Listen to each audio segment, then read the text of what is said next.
Hey everybody, it's Jason with Parallel Reality coming back with you today with an article from the Daily Signal dated June 30th. And this one is entitled The Web of Activist Groups Backing ICE Riots, Hamas, and Iran. And I think I've had videos on this group before, or at least who's doing it, so we're going to do it again because I can never say this too much. We should know who is trying to bring down the country. So it's promoting revolution never goes out of business, and lately, business is booming. Activists in the revolutionary ecosystem that organize street mayhem are veering sharply from anti-deportation actions to pro-Iran ones.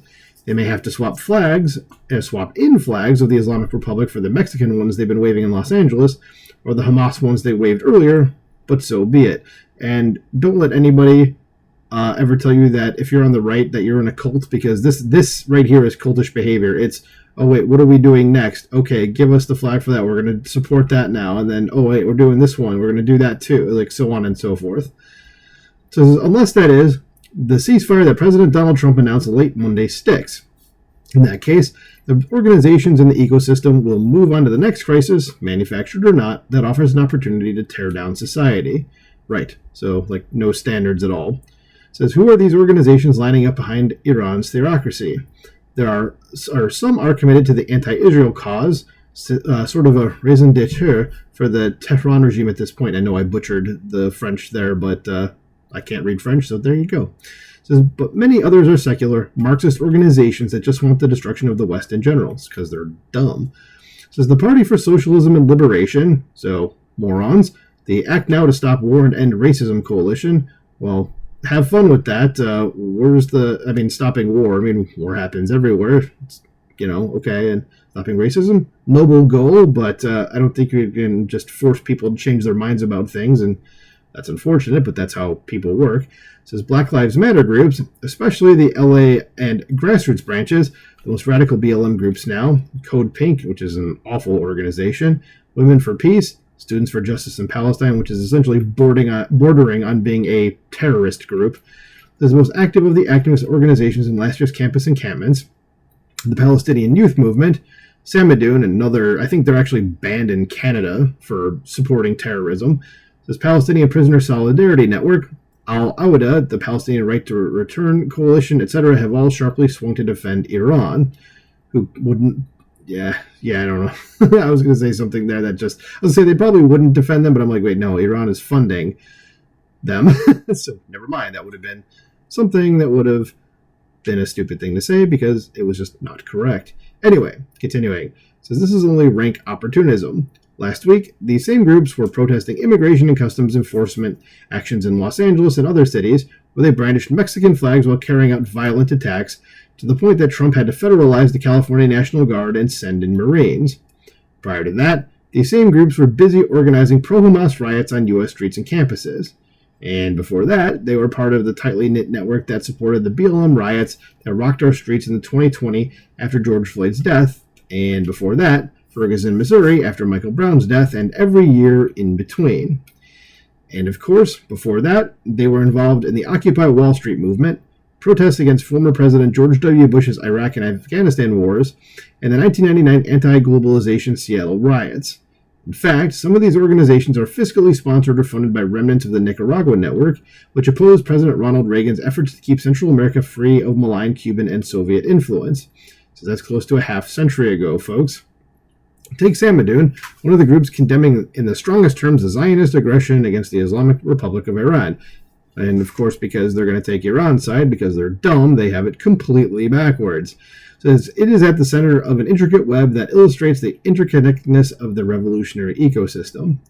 Western intelligence agencies have identified Samadoun as a front for the Popular Front for the Liberation of Palestine, a secular terrorist group described as pan-Arab and Marxist-Leninist, not the mullah's cup of tea, one would think.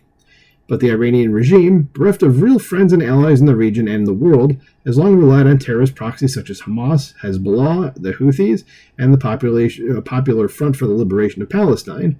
Now that Iran's last client state, Bashar al-Assad's government, has fallen, I was going to say that's Syria, but it's literally the next word I was supposed to read here, the Syria's new leaders have recently expelled the group's leader from the country. In the West, Sam Madun's leadership has declared solidarity with a variety of far-left causes worldwide, including militant Black and Native American activism in the United States, according to Influence Watch. And I'd say if Sam Madun is supporting you, you've got a problem. It says it was incredibly active in the campus encampments, that's a tongue twister, that interrupted university life last year. The Wall Street Journal reported that Sam Madun held Resistance 101 virtual training for Columbia University students in March 2024. Sam Madun coordinator Charlotte Cates addressed the students, as did her husband, Popular Front for the Liberation of Palestine Central Committee member Khaled Barakat. Sam Madun, recognized as a terrorist organization in this country. I did not. Okay, so it is this country. I was going to say just thought it was Canada. So they came to Iran's defense on the same day that Israel launched Operation Rising Lion and started bombing military targets in Iran. It said in a statement that Iran is being targeted today because it stands with Palestine and the resistance. There's no resistance, guys. You're not resisting anything, so get over it. Added Sam Madun, the moment requires clear and explicit solidarity and action to confront the Zionist imperialist war machine. Fancy propaganda language there. The Sam Madun's members have been instigating action. U.S.-based law professor Helia Dutagi, so butchered that name, and sounds like someone whose name I don't really care if I butchered or not. Says fired by law school in March for belonging to Sam Madun. Yep, don't care if I butchered her name. Has been calling for Iran to target U.S. military bases in the Middle East and any state that enables aggression by allowing its airspace or territory to be used for attacks against Iran. Dutagi is deeply enmeshed in the ecosystem, having been co-chairwoman of the self-styled International People's Tribunal on U.S. imperialism, sanctions, blockades, and economic coercive measures. Other members of the tribunal belong to the Communist Party of Kenya, the Answer Coalition, and the People's Forum. The last two are part of a network funded by an American millionaire who lives in Shanghai and has connections to the Chinese Communist Party. Yep, that's what I was waiting to see. That guy, was his Neville Singham or something? I'm looking at this article really quick to see if I see his name, and I don't. Doesn't mean it's not going to come up somewhere. But look him up, because that's the guy that they're referring to there. So Zoran Mamdani, another activist embedded in this ecosystem, just won the New York City Democratic primary for mayor. Mamdani co-founded Bowdoin College's chapter of Students for Justice in Palestine, while his father, Mahmoud, delivered the keynote address for the organization's first national conference in 2011 at Columbia University, where he teaches. Sam Madun itself is fiscally sponsored by the Alliance for Global Justice, which Mary Mobley and I called the very embodiment of the ecosystem in a Heritage Foundation paper last year.